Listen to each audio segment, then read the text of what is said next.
RMM Rehoboth Media Ministries.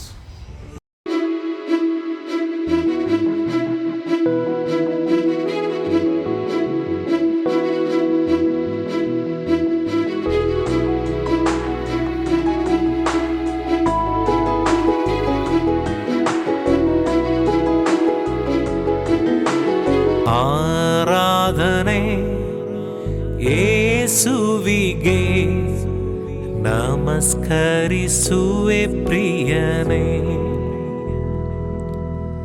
ತೇಜಸ್ಸಲ್ಲಿ ನಿನ್ಮುಖವು ಹೃದಯದಲ್ಲಿ ಆನಂದವೇ. ಆರಾಧನೆ ಯೇಸುವಿಗೆ ನಮಸ್ಕರಿಸುವೆ ಪ್ರಿಯನೇ.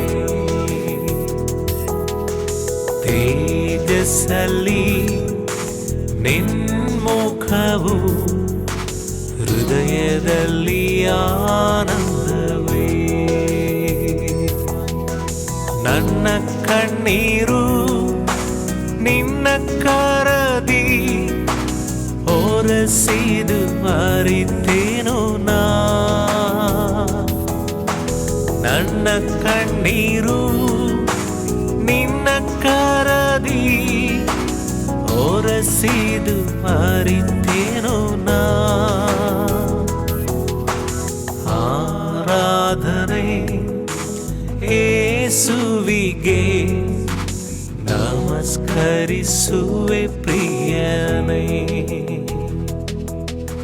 ತೇಜಸ್ಸಲ್ಲಿ ನಿನ್ಮುಖವು ಹೃದಯದಲ್ಲಿ ಆನಂದವೇ.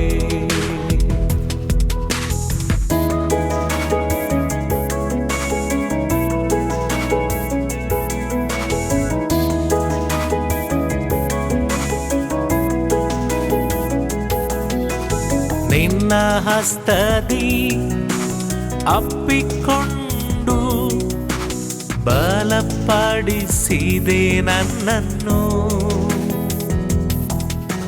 ನಿನ್ನ ಹಸ್ತದಿ ಅಪ್ಪಿಕೊಂಡು ಬಲಪಡಿಸಿದೆ ನನ್ನನ್ನು. ಮಧುರವಾಗಿದೆ ನಿನ್ನ ಸ್ವರವು ಹೃದಯವು ತಂಪಾಗಿಸುವೆ. ಮಧುರವಾಗಿದೆ ನಿನ್ನ ಸ್ವರವು ಹೃದಯವು ತಂಪಾಗಿಸುವೆ. ಆರಾಧನೆ ಯೇಸುವಿಗೆ ನಮಸ್ಕರಿಸುವೆ ಪ್ರಿಯನೇ.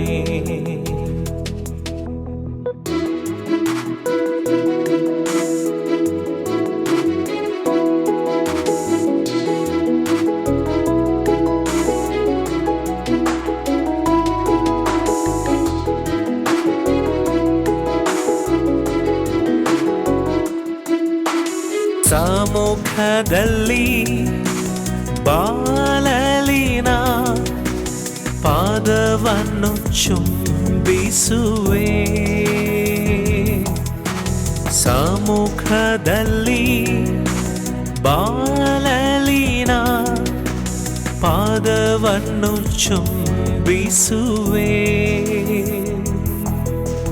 ಆರಾಧನೆ ಯೇಸುವಿಗೆ ನಮಸ್ಕರಿಸುವೆ ಪ್ರಿಯನೇ. ತೇಜಸ್ಸಲ್ಲಿ ನಿನ್ಮುಖವು ಹೃದಯದಲ್ಲಿ ಆನಂದವೇ. ನನ್ನ ಕಣ್ಣೀರು ನಿನ್ನ ಕರದಿ ಒರೆಸಿದು ಅರಿತೇನು ನಾ. ನನ್ನ ಕಣ್ಣೀರು ನಿನ್ನ ಕರದಿ ಒರೆಸಿದು ಅರಿತೇನು ನಾ. ಆರಾಧನೆ ಯೇಸುವಿಗೆ.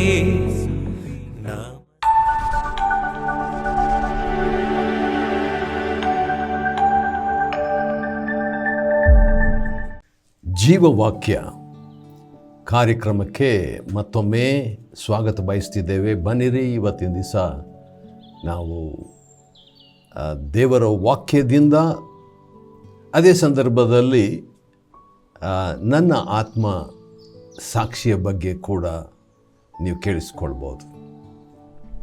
ಹೌದು, ಸುಮಾರು 19 ಸರಣಿ ಸಂದೇಶಗಳು ಬೋರ್ಡ್ನಲ್ಲಿ ಬರೆದು ಒಂದು ತರಗತಿಯ ಶೈಲಿಯಲ್ಲಿ ವಿವಿಧ ಗ್ರಂಥಗಳು, ವಿವಿಧ ಪಾಂಡಿತ್ಯ ಅಥವಾ ಪಂಡಿತರ ಮಾತುಗಳು, ಅದಕ್ಕಿಂತಲೂ ವಿಶೇಷವಾಗಿ ವಿವಿಧ ವೇದಗಳು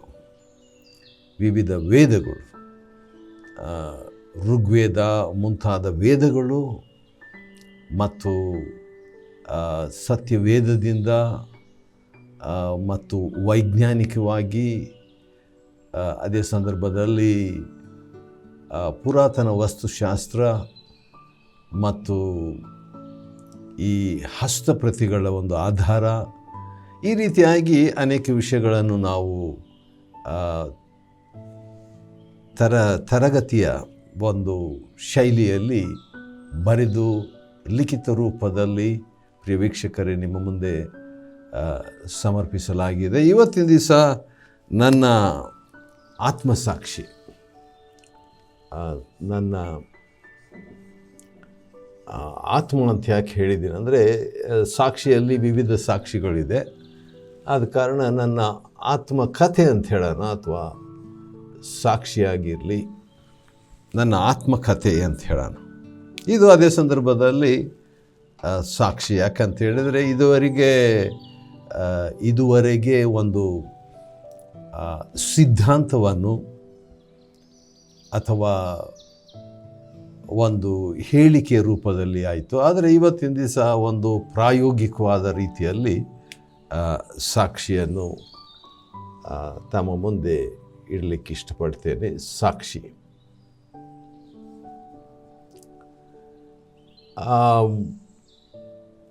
ಇದರಲ್ಲಿ ಮೊದಲನೇದಾಗಿ ನಾನು ಹೇಳುವಂಥದ್ದು ನನ್ನ ಹಿನ್ನೆಲೆ.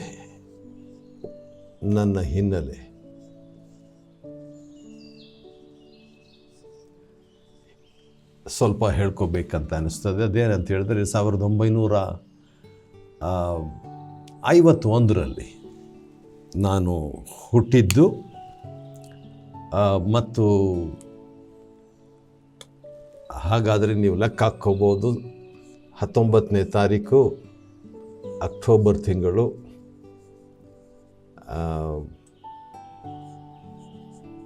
ಮತ್ತು 1951ರಲ್ಲಿ ನಾನು ಬೆಂಗಳೂರಿನಲ್ಲಿ ಹುಟ್ಟಿದ್ದು. KGF ಅಂದರೆ KGF ಪಾರ್ಟ್ 1 ಪಾರ್ಟ್ 2 ಅಂತ ಇದೆಯಲ್ಲ, ಅದಲ್ಲ. KGF ಊರಲ್ಲಿ, ಕೋಲಾರಿನ KGFನಲ್ಲಿ ನಾನು ಸೆಂಟ್ ಟ್ರೇಸಸ್ ಕಾನ್ವೆಂಟ್ನಲ್ಲಿ ಓದಿದ್ದು. ಆನಂತರ ನನ್ನ ತಾಯಿ ನರ್ಸ್ ಆಗಿದ್ದರು ಆಸ್ಪತ್ರೆಯಲ್ಲಿ. ಆದ ಕಾರಣ ಅವರಿಗೆ ಟ್ರಾನ್ಸ್ಫರ್ ಆಯಿತು. ಆದ ಕಾರಣ ಅಲ್ಲಿಂದ ನಾವು ಮೈಸೂರು, ಬೆಳಗಾಂ, ಬಳ್ಳಾರಿ, ಗುಲ್ಬರ್ಗ, ಈ ರೀತಿಯಾಗಿ 3 ವರ್ಷ 5 ವರ್ಷ ಅವ್ರಿಗೆ ಟ್ರಾನ್ಸ್ಫರ್ ಆದಾಗೆಲ್ಲ ನಾವು ಬೇರೆ ಕಡೆ ಹೋಗ್ತಿದ್ವಿ. ಮತ್ತು ಬಳ್ಳಾರಿಯಲ್ಲಿ ನನ್ನ ವಿದ್ಯಾಭ್ಯಾಸವನ್ನು ಲಂಡನ್ ಮಿಷನ್ ಸ್ಕೂಲ್ನಲ್ಲಿ ಮಾಡಿದೆ.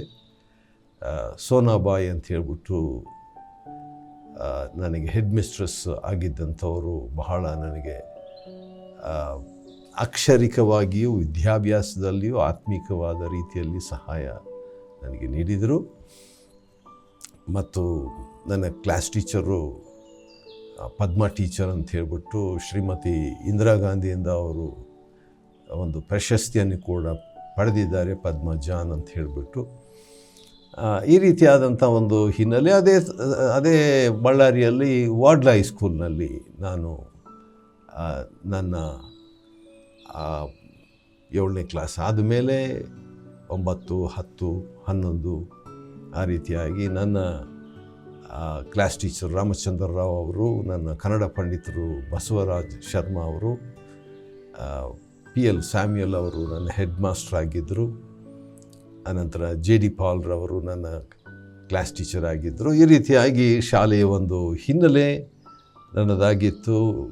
ಗುಲ್ಬರ್ಗದಲ್ಲಿ ನಾನು ಶರಣ ಬಸವೇಶ್ವರ ಕಾಲೇಜಿನಲ್ಲಿ PUC BSc ಮಾಡಿದಾಗ GS ಮುನ್ನೋಳಿ ಅವರು ನನ್ನ ಪ್ರಿನ್ಸಿಪಾಲ್ ಆಗಿದ್ದರು. ಮತ್ತು ಅನೇಕ ನನ್ನ ಉಪಾಧ್ಯಾಯರು, ಪ್ರೊಫೆಸರ್ಸು, ಪ್ರೊಫೆಸರ್ ರಾಜಶೇಖರ್ ಅವರು, ಮತ್ತು ಇಂಗ್ಲೀಷ್ಗೆ ಪ್ರೊಫೆಸರ್ ದಿವಾಕರನ್ ಅಂತ ಹೇಳಿಬಿಟ್ಟು, ಪ್ರೊಫೆಸರ್ ಮಠ್ ಅನ್ನುವಂಥವ್ರು. ಈ ರೀತಿಯಾಗಿ ಅನೇಕ ಜನರು ನನ್ನ ಜೀವನದಲ್ಲಿ ಗುಲ್ಬರ್ಗದಲ್ಲಿ ಸಹಾಯ ನನಗೆ ಮಾಡಿದ್ದಾರೆ. ಬೆಳಗಾಂನಲ್ಲಿ ನನ್ನ ತಾಯಿ ಕೆಲಸ ಅವರು ಟ್ರಾನ್ಸ್ಫರ್ ಆದಾಗ ಅಲ್ಲಿ ಒಂದು ಕೂಟ ನಡೀತು. ಆ ಕೂಟದಲ್ಲಿ ಒಬ್ಬರು ದೇವರನ್ನು ರುಚಿಸಿ ನೋಡು ಅಂತ ಹೇಳಿಬಿಟ್ಟು ಮಾತಾಡ್ತಾಯಿದ್ರು. ಆ ವ್ಯಕ್ತಿ ಮಾತಾಡಿದ ಮೇಲೆ ತಪ್ಪಿ ಹೋದ ಮಗನ ಬಗ್ಗೆ ಬೈಬಲಿಂದ ಮಾತನಾಡಿ, ನೀವು ನಿಮ್ಮ ಜೀವನವನ್ನು ಸಮರ್ಪಿಸಿಕೊಳ್ಳುವ ಪಕ್ಷದಲ್ಲಿ ನಿಮ್ಮನ್ನು ಒಪ್ಪಿಸಿಕೊಡ್ಬೋದು ಎಂಬ ಒಂದು ಆಹ್ವಾನ ಕೂಡ ಅವರು ನೀಡಿದರು. ಆದರೆ ಅದೆಲ್ಲ ನನಗೆ ಸರಿಗೆ ಅರ್ಥ ಆಗಲಿಲ್ಲ. ಮತ್ತು ಆ ರೀತಿಯಾಗಿದ್ದಾಗ ಮನೆಗೆ ಹೋಗಿಬಿಟ್ಟು ಹೇಗೋ ಒಂದು ಕನ್ನಡ ಹೊಸ ಒಡಂಬಡಿಕೆ ಇತ್ತು. ಆ ಹೊಸ ಒಡಂಬಡಿಕೆ ನಾನು ತಕ್ಕೊಂಡು ಓದೋದಕ್ಕೆ ಪ್ರಾರಂಭ ಮಾಡಿದೆ. ಯಾರು ಕೊಟ್ಟರು ಏನೋ ಗೊತ್ತಿಲ್ಲ. ಒಂದು ನ್ಯೂ ಟೆಸ್ಟಮೆಂಟ್, ಹೊಸ ಒಡಂಬಡಿಕೆ ಅನ್ನುವಂಥದ್ದು. ಮತ್ತು ಅದನ್ನು ನಾನು ಬಹುಶಃ ಗಿಡಿಯನ್ ಸಂಸ್ಥೆಯವರ ಮುದ್ರಣ ಅದರ ಮೇಲಿತ್ತು. ನಿಧಾನಕ್ಕೆ ಓದ್ತಾ ಇದ್ದೆ. ಏನು ಅರ್ಥ ಆಗಲಿಲ್ಲ. ಆದರೂ ಕೂಡ ಅನಂತರ ಪ್ರಾರ್ಥನೆ ಹೇಗೆ ಮಾಡಬೇಕು ಗೊತ್ತಿಲ್ಲ. ಓ ದೇವರೇ, ನೀನು ಎಲ್ಲಿದ್ದರೂ ನನಗೆ ಕಾಣಿಸ್ಕೋ ಅಂತ ಅಷ್ಟೇ ಪ್ರೇಯರ್ ಮಾಡ್ತಾಯಿದ್ದೆ ನಾನು. ಸರಿ, ಆ ರೀತಿಯಾಗಿದ್ದಾಗ ನಾನು ಒಂದು ವಿಧವಾದ ನಂಬಿಕೆ, ದೇವರಂಥ ಒಬ್ಬ ವ್ಯಕ್ತಿ ಇರಬೇಕು ಅನ್ನುವಂಥದ್ದನ್ನು ನಾನು ನಂಬಿದೆ. ಆದರೆ ಪೂರ್ತಿಯಾಗಿ ನಂಬಲಿಲ್ಲ. ಈ ರೀತಿಯಾಗಿ ಕರ್ನಾಟಕದ ಹಿನ್ನೆಲೆಯಲ್ಲಿ ನಾನು ಬಂದದ್ದು. ನನಗೆ ಚಿಕ್ಕವನಿದ್ದಾಗ ಒಂದು ಹಾಡು ನೆನಪಿಗೆ ಬರ್ತಾಯಿದೆ. ಅಂದರೆ ಸ್ಟೂಡೆಂಟ್ಸ್ ಎಲ್ಲ ನಾವು ಹಾಡ್ತಿದ್ವಿ ಅಥವಾ ಕೇಳಿಸ್ಕೊಳ್ತಿದ್ವಿ. ನಾ ಹುಟ್ಟಿ ಬೆಳೆದದ್ದು ಕನ್ನಡ ನಾಡು, ಶ್ರೀಗನ್ನಡ ನಾಡು ಅಂತ ಹೇಳ್ಬಿಟ್ಟು, ನಾವು ಹುಟ್ಟಿ ಬೆಳೆದದ್ದು ಕನ್ನಡ ನಾಡು ಅಂತ ಹೇಳ್ಬಿಟ್ಟು ಆ ಒಂದು ಹಾಡು ನೆನಪು ಬರ್ತದೆ. ಅದೇ ಸಂದರ್ಭದಲ್ಲಿ ಅಣ್ಣವರ ಒಂದು ಹಾಡು, ಹುಟ್ಟಿದರೆ ಕನ್ನಡ ನಾಡಲ್ಲಿ ಹುಟ್ಟಬೇಕಂತ ಹೇಳಿಬಿಟ್ಟು, ಆ ರೀತಿಯಾಗಿ ನಾನು ಹುಟ್ಟಿ ಬೆಳೆದದ್ದು ಎಲ್ಲ ಕನ್ನಡ ನಾಡಲ್ಲಿ. ಆದರೆ ನನ್ನ ತಾಯಿ ಮಾತೃಭಾಷೆ ತಮಿಳು, ತಂದೆಯವರು ಆಂಧ್ರ, ಅಂಥ ಒಂದು ಹಿನ್ನೆಲೆ ಕೂಡ ನನಗುಂಟು. ಈ ರೀತಿಯಾಗಿ ಏನೋ ದೇವ್ರ ಸೇವೆ ಮಾಡಬೇಕು ಅನ್ನುವಂಥದ್ದು ಒಂದು ಆಶೆ ಬಂತು. ನನ್ನ ಸೇವಾ ಹಿನ್ನೆಲೆ ಅಂತ ಹೇಳ್ಬೋದು. ಸೇವಾ ಹಿನ್ನೆಲೆ, ನನ್ನ ಹಿನ್ನೆಲೆ ಹೇಳಿದೆ. ಸೇವೆ ಬಗ್ಗೆ ನಾನು ಹೇಳಬೇಕಾದ್ರೆ ಏನಾದರೂ ಒಂದು ಜನರ ಸೇವೆನೇ ಜನಾರ್ದನ ಸೇವೆ ಅಂತ ಹೇಳಿದ ಹಾಗೆ ಜನರಿಗೆ ಏನಾದರೂ ಒಂದು ಸೇವೆ ಮಾಡಬೇಕು, ಸಾಮಾಜಿಕ ರೂಪದಲ್ಲಿಯೋ ಅಥವಾ ಧಾರ್ಮಿಕ ರೂಪದಲ್ಲಿಯೋ ಹೇಗಾದರೂ ಒಂದು ಮಾಡಬೇಕು ಅನ್ನೋಂಥ ಆಶೆ ನನಗಿತ್ತು. ಅಂಥ ಒಂದು ಸಂದರ್ಭದಲ್ಲಿ OM ಅಂತ ಹೇಳ್ಬಿಟ್ಟು, ಆಪರೇಷನ್ ಮೊಬಿಲೈಸೇಷನ್ ಅಂತ ಹೇಳ್ಬಿಟ್ಟು ಒಂದು ಸುವಾರ್ತೆಯ ಸಂಸ್ಥೆ ಅದರ ನಾಯಕರು ಜಾರ್ಜ್ ವರ್ವರ್ ಎಂಬಂಥ ಮಹಾಭಕ್ತರು. ಕೆಲವು ದಿವಸಗಳ ಹಿಂದೆ ಅವರು ನಿದ್ರೆ ಹೊಂದಿದ್ದಾರೆ, ಇಹಲೋಕದ ಯಾತ್ರೆಯನ್ನು ಮುಗಿಸಿದ್ದಾರೆ. ಅವರು ಬಹಳ ಉತ್ತೇಜನಕಾರಿಯಾಗಿದ್ದರು. ಥಾಮಸ್ ಮಥ ಎಂಬಂಥ ಇನ್ನೊಬ್ಬ ಭಕ್ತರು OMನಲ್ಲಿ ನನಗೆ ಸಹಾಯಕರಾಗಿದ್ದರು. ಥಾಮಸ್ ಸ್ಯಾಮ್ಯುಯಲ್ ಎಂಬಂಥ ಇನ್ನೊಬ್ಬ ದೊಡ್ಡ ನಾಯಕರು ಕೂಡ ನನಗೆ ಸಹಾಯಕರಾಗಿದ್ದರು. ಆ ರೀತಿಯಾಗಿ ಸೇವೆಯಲ್ಲಿ ನಾನು ದೇವ್ರ ಸೇವೆ ಮಾಡಬೇಕಂತ ಹೇಳ್ಬಿಟ್ಟು ಸಾಹಿತ್ಯ ಸೇವೆ ಮೊಟ್ಟ ಮೊದಲನೇದಾಗಿ ನನಗೆ ಪರಿಚಯವಾಯಿತು. ಡಾಕ್ಟರ್ ಬಿಲಿಗ್ರಾಮ್ ಅವರು ಬರೆದಂಥ ದಿವ್ಯ ಶಾಂತಿ ದೊರೆಯುವ ದಾರಿ ಅಂತ ಹೇಳ್ಬಿಟ್ಟು ಆ ಪುಸ್ತಕ ನಾನು ಮಾರಾಟ ಮಾಡ್ತಿದ್ದೆ. ಸ್ವಲ್ಪ ಮಟ್ಟಿಗೆ ಓದಿದೆ, ಅರ್ಥ ಆಗಲಿಲ್ಲ. ಅದೇ ಸಂದರ್ಭದಲ್ಲಿ ಲೋಗೋಸ್ ಅನ್ನುವಂಥ ಒಂದು ನೌಕೆ, ದೊಡ್ಡ ಶಿಪ್, ಅದು ಮಂಗಳೂರಿಗೆ ಬಂದಿತ್ತು. ಅದರಲ್ಲಿ ಸುಮಾರು 6 ತಿಂಗಳು ವಿವಿಧ ದೇಶಗಳಲ್ಲಿ ಶ್ರೀಲಂಕಾ ಮತ್ತು south Korea, Philippines, Singapore, Malaysia, Japan, ಈ ರೀತಿಯಾಗಿ ಬೇರೆ ಬೇರೆ ದೇಶಗಳಿಗೆ ಹೋಗಿ ಈ ಸಾಹಿತ್ಯ ಸೇವೆಯನ್ನು, ಸಂದರ್ಶನದ ಸೇವೆಯನ್ನು, ಅದೇ ಸಂದರ್ಭದಲ್ಲಿ ಸಮಾಲೋಚನೆಯ ಸೇವೆಯನ್ನು ಮತ್ತು ಅದೇ ಸಂದರ್ಭದಲ್ಲಿ ಪ್ರಸಂಗದ ಸೇವೆ ಸ್ವಲ್ಪ ಮಟ್ಟಿಗೆ ನಾನು ಮಾಡ್ತಾಯಿದ್ದೆ. ಇಂಥ ಒಂದು ಸಂದರ್ಭದಲ್ಲಿ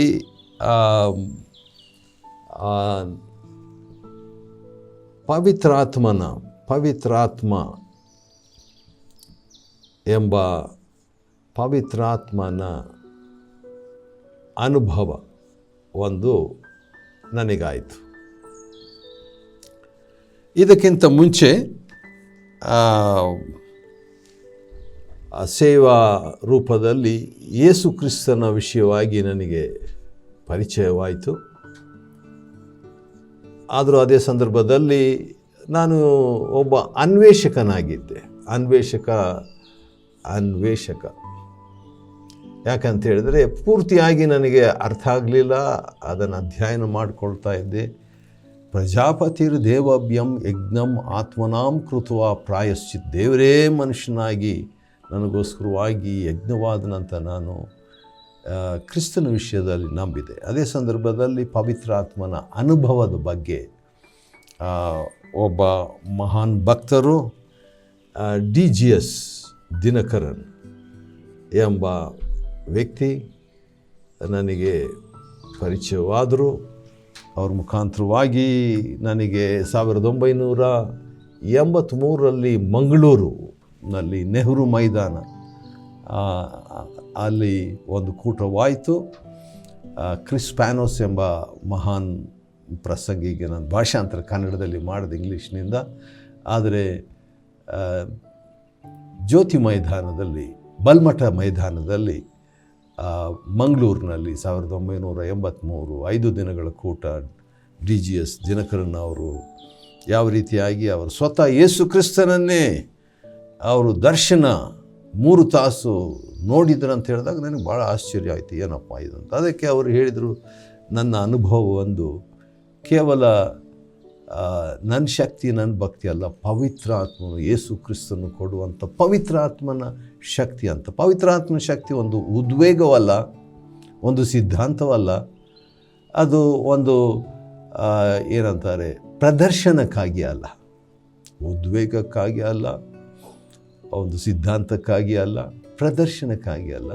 ಅದು ಆತ್ಮೀಕವಾದಂಥ ಅನುಭವಕ್ಕಾಗಿ ಅಂತ ಹೇಳ್ಬಿಟ್ಟು, ಆತ್ಮಿಕವಾದ ಅಥವಾ ಅದ್ಭುತವಾದ ಸಾಧಾರಣ ಜೀವನ ಅಲ್ಲ, ಅಸಾಧಾರಣವಾದ ಜೀವನ ಜೀವಿಸಬೇಕೆಂಬಂಥ ಮಾಹಿತಿ ನನಗೆ ಅವ್ರ ಮುಖಾಂತರವಾಗಿ ತಿಳಿಸ್ಕೊಟ್ರು. ಅದೇ ಸಂದರ್ಭದಲ್ಲಿ ಸೌತ್ ಕೊರಿಯಾಗೆ ಹೋಗಿ ಪಾಸ್ಟರ್ ಪಾಲ್ ಯೋಂಗಿಚೋ ಎಂಬಂಥ ಸಭಾಪಾಲಕರು ಅವರು ಪವಿತ್ರಾತ್ಮನು ಒಂದು ಶಕ್ತಿ ಅಲ್ಲ, ವ್ಯಕ್ತಿ ಎಂಬುದಾಗಿ ನಾನು ಕೇಳಿಸ್ಕೊಂಡು ಆ ಪವಿತ್ರಾತ್ಮನ ಅನುಭವ ನನಗೆ ಆಯಿತು. ಅದಕ್ಕಾಗಿ ನಾನು ದೇವರಿಗೆ ಸ್ತೋತ್ರ ಮಾಡ್ತೇನೆ. ನನ್ನ ಆತ್ಮ ಕಥೆಯಲ್ಲಿ ಅದೊಂದು ಅನುಭವ ಆಯಿತು. ಮತ್ತು ಅದೇ ಸಂದರ್ಭದಲ್ಲಿ ನಾನೇನು ನೋಡ್ತಿದ್ದೆ, ಅತ್ಯಂತ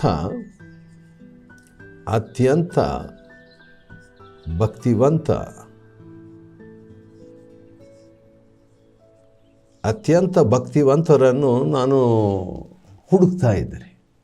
ಯಾಕಂತ ಹೇಳಿದರೆ ಒಂದು ವಿಷಯ ತಿಳ್ಕೊಳ್ಬೇಕು, ಅದೇನೆಂದರೆ ಧಾರ್ಮಿಕತೆ ಬೇರೆ, ಆತ್ಮಿಕತೆ ಬೇರೆ. ನಾನು ಧಾರ್ಮಿಕನಾಗಿದ್ದೆ, ಧಾರ್ಮಿಕತೆ ಮತ್ತು ಅದೇ ಸಂದರ್ಭದಲ್ಲಿ ಆತ್ಮಿಕತೆ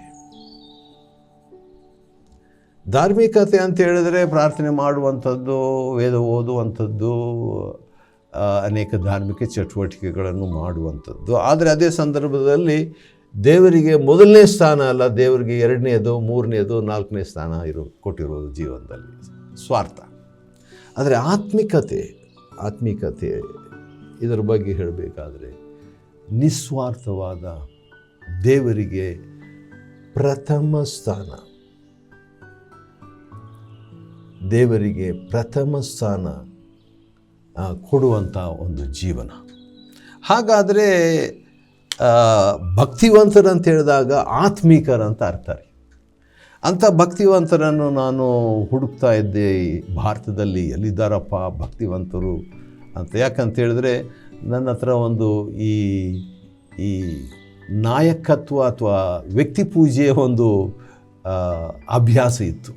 ಅಂದರೆ ನಾಯಕರನ್ನು ಒಬ್ಬ ಹೀರೋ ವ್ಯಕ್ತಿ ಪೂಜೆ ಮಾಡುವಂಥದ್ದು.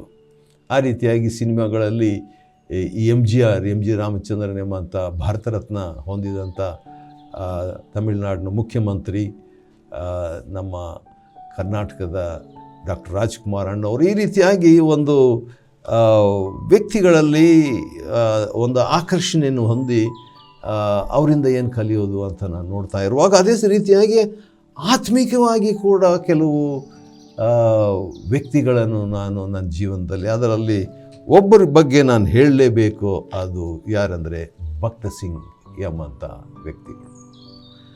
ಅವರನ್ನು ನಾನು ಭೇಟಿಯಾಗಿದ್ದೇನೆ ಮತ್ತು ಅವ್ರ ಮೂಲಕವಾಗಿ ಅನೇಕ ಸಂಗತಿಗಳನ್ನು ಕಲಿತಿದ್ದೇನೆ ಮತ್ತು ಅವರು ಮುಖಾಮುಖಿಯಾಗಿ ಯೇಸು ಕ್ರಿಸ್ತನ ಅನುಭವವನ್ನು ಹೊಂದಿದಂಥ ವ್ಯಕ್ತಿ, ಅವರು ಯೇಸು ಕ್ರಿಸ್ತನ ಸ್ವರವನ್ನು ಕೇಳಿಸ್ಕೊಂಡಂಥ ವ್ಯಕ್ತಿ.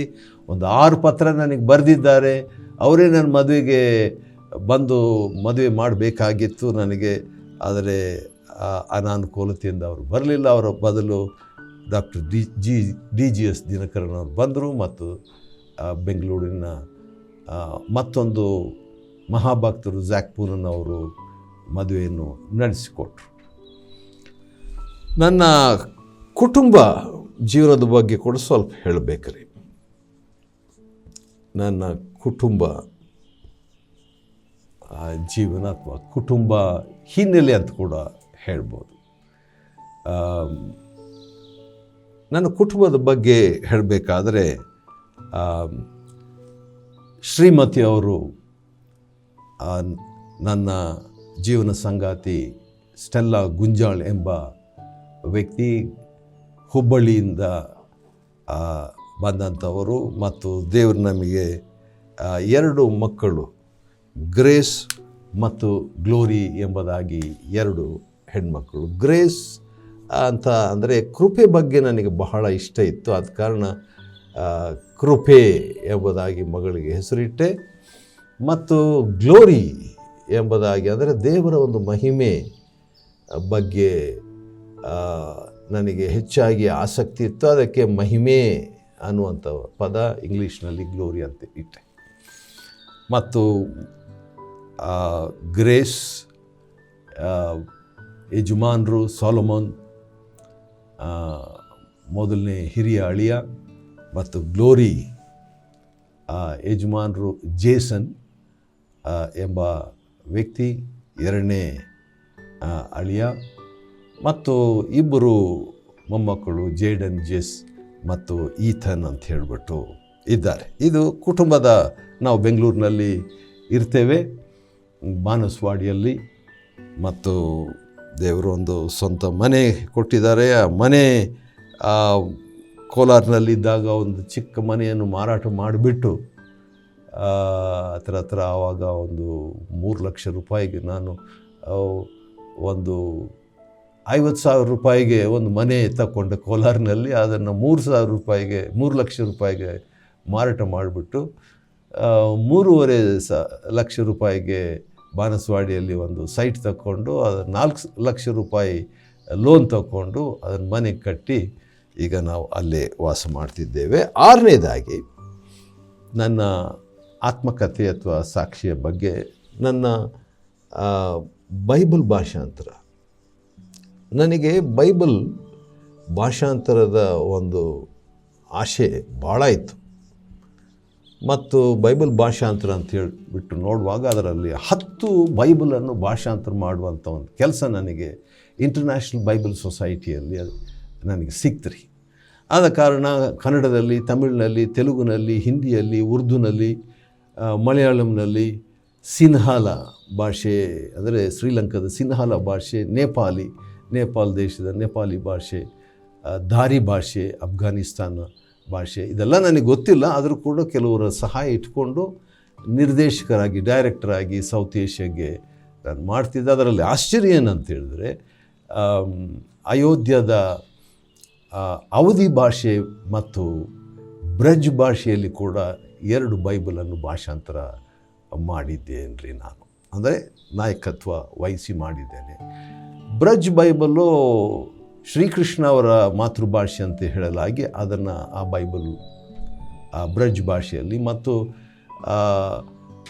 ಅವಧಿ ಭಾಷೆಯಲ್ಲಿ ಅಂದರೆ ಶ್ರೀರಾಮನ ಒಂದು ಮಾತೃಭಾಷೆ ಅವಧಿಯಾಗಿರೋದ್ರಿಂದ ಅದನ್ನು ಅವಧಿ ಭಾಷೆಯಲ್ಲಿ ಭಾಷಾಂತರ ಮಾಡಿದಾಗ ಮಾಜಿ ಪ್ರಧಾನಮಂತ್ರಿ ವಾಜಪೇಯಿ ಅವರು ಬಂದು ಆ ಒಂದು ನಾನು ಮಾಡಿದಂಥ ಆ ಬೈಬಲನ್ನು ಬಿಡುಗಡೆ ಮಾಡಿದರು. ಭಾಳ ಖುಷಿಯಾಯಿತು. ಒಂದು ಫೋಟೋ ವಾಜಪೇಯಿ ಅವರದ್ದು ಇನ್ನೂ ಕೂಡ ಇದೆ. ಸರಿ, ಅದು ಬೈಬಲ್. ಆ ಸಂದರ್ಭದಲ್ಲಿ ಕನ್ನಡದಲ್ಲಿ ನಾನು ಭಾಷಾಂತರ ಮಾಡಿದೆ, ಪವಿತ್ರ ಗ್ರಂಥ ಎಂಬುದಾಗಿ. ಅದು ಲಂಡನ್ನಲ್ಲಿ ಪ್ರಿಂಟಾಗಿ ಸುಮಾರು 10,000 ಪ್ರತಿಗಳು ಅದಕ್ಕೆ ಆಯ್ತು ರೀ. ಸದ್ಯಕ್ಕೆ ನಾನು ಮಾಡ್ತಾ ಇರೋದು ಇದನ್ನು ನಾನು ಹೇಳಬೇಕು. ಸದ್ಯಕ್ಕೆ ನಾನು ಮಾಡುತ್ತಿರುವಂಥ ಸೇವೆ ಏನಂತ ಹೇಳಿದ್ರೆ, ಮತ್ತೆ ಬೈಬಲ್ ಸ್ಟಡಿ, ಬರೀ ಭಾಷಾಂತರ ಅಲ್ಲ, ಬೈಬಲ್ ಸ್ಟಡಿಯನ್ನು ಮಾಡ್ತಾಯಿದ್ದೀನಿ ರೀ. ಬೈಬಲ್ ಸ್ಟಡಿ ಅಂತ ಹೇಳಿದ್ರೆ ಒಂದು ಕನ್ನಡದಲ್ಲಿ ಇನ್ನೊಂದು ನಿಮ್ಮ ಮುಂದೆ ಇಡಲಿಕ್ಕೆ ಇಷ್ಟಪಡ್ತೇನೆ. ಹೊಸದಾಗಿದೆ. ಅದು ಯಾವುದಂದರೆ ಪವಿತ್ರ ವೇದ ಅಂತ ಹೇಳ್ಬಿಟ್ಟು ಹಳೆ ಮತ್ತು ಹೊಸ ಒಡಂಬಡಿಕೆ ಎಂಬುದಾಗಿ ಕೆಲವು ತಂಡದವರು ಸೇರಿಕೊಂಡು ನಾವು ಇದನ್ನು ಮಾಡಿದ್ವಿ. ಮತ್ತು ಈಗ ನಮ್ಮ ಬೈಬಲ್ ಅಂತ ಹೇಳ್ಬಿಟ್ಟು, ಅಂದರೆ ಏನಪ್ಪ ಇದು ಬೈಬಲ್ ಮೇಲೆ ಬೈಬಲ್ ಅಂದರೆ ಇದು ಬೈಬಲ್ ಒಂದೇ, ಆದರೆ ಭಾಷಾಂತರಗಳು ಬೇರೆ ಬೇರೆ ಇರ್ತದೆ. ಆದ್ದರಿಂದ ಅದರಲ್ಲಿ ಮಾಡ್ತಾ ಇರುವಂಥ ಸೇವೆ ಹೀಬ್ರೂ ಮತ್ತು ಹಳೆ ಒಡಂಬಡಿಕೆ ಹೀಬ್ರೂ ಭಾಷೆಯಲ್ಲಿ, ಹೊಸ ಒಡಂಬಡಿಕೆ ಗ್ರೀಕ್ ಭಾಷೆಯಲ್ಲಿ ಬರೆದಿರೋದ್ರಿಂದ ಕನ್ನಡದಲ್ಲಿಯೇ ಹೀಬ್ರೂ ಮತ್ತು ಗ್ರೀಕ್ ಪದಗಳನ್ನು ಹಾಕಿ ಮಾಡ್ತಾ ಇರುವಂಥ ಒಂದು ಸೇವೆಯನ್ನು ಸದ್ಯಕ್ಕೆ ಪ್ರಾರಂಭ ಮಾಡಿದ್ದೇನೆ. ಬೈಬಲ್ ಹೆಸರು ನಮ್ಮ ಬೈಬಲ್ ಅಂತ. ನಮ್ಮ ಮೆಟ್ರೋ ಕೇಳಿದ್ದೀರಾ? ನಮ್ಮ ಬೈಬಲ್. ಆದ ಕಾರಣ ಒಂದು ಚಿಕ್ಕ ಪ್ರಶ್ನೆ ಉತ್ತರಗಳು, ಯಾರಾದರೂ ಪ್ರಶ್ನೆ ನನಗೆ ಕೇಳಬಹುದು. ಮತ್ತು edchaladurai.com ಅಂತ ಹೇಳಿಬಿಟ್ಟು ಒಂದು ವೆಬ್ಸೈಟ್ ಕೂಡ ಇದೆ. ಈ ರೀತಿಯಾಗಿ ಸದ್ಯಕ್ಕೆ ಅದೇ ಸಂದರ್ಭದಲ್ಲಿ ಫ್ರಾನ್ಸಿಸ್ ಅಣ್ಣ ಮರಿಯಕ್ಕ ಅವರ ಜೊತೆಯಲ್ಲಿ ಸೇರಿಕೊಂಡು ಜೀವವಾಕ್ಯ ಕಾರ್ಯಕ್ರಮ, ಜಿ ಕನ್ನಡ ಇತ್ಯಾದಿ ಸೇವೆಗಳನ್ನು ಮಾಡ್ತಾಯಿದ್ದೇನೆ. ಮತ್ತು ಈ ಸೇವೆಯನ್ನು 73 ವಯಸ್ಸಾಗಿರುವಂಥ ನನಗೆ ಇನ್ನೂ ಕೂಡ ಹೆಚ್ಚಾಗಿ ಸೇವೆ ಮಾಡಬೇಕಂತ ಆಶೆ ಉಂಟು. ದೇವರು ಆಶೀರ್ವದಿಸಲಿ. ನಿಮ್ಮನ್ನು ಕೂಡ, ನನ್ನ ಸಾಕ್ಷಿಯನ್ನು ಕೇಳಿಸ್ಕೊಂಡ ನಿಮ್ಮನ್ನು ಕೂಡ ದೇವರು ಹೇರಳವಾಗಿ ಆಶೀರ್ವದಿಸಲಿ. ನಿಮಗೆ ಶುಭವಾಗಲಿ. ಆಮೇಲೆ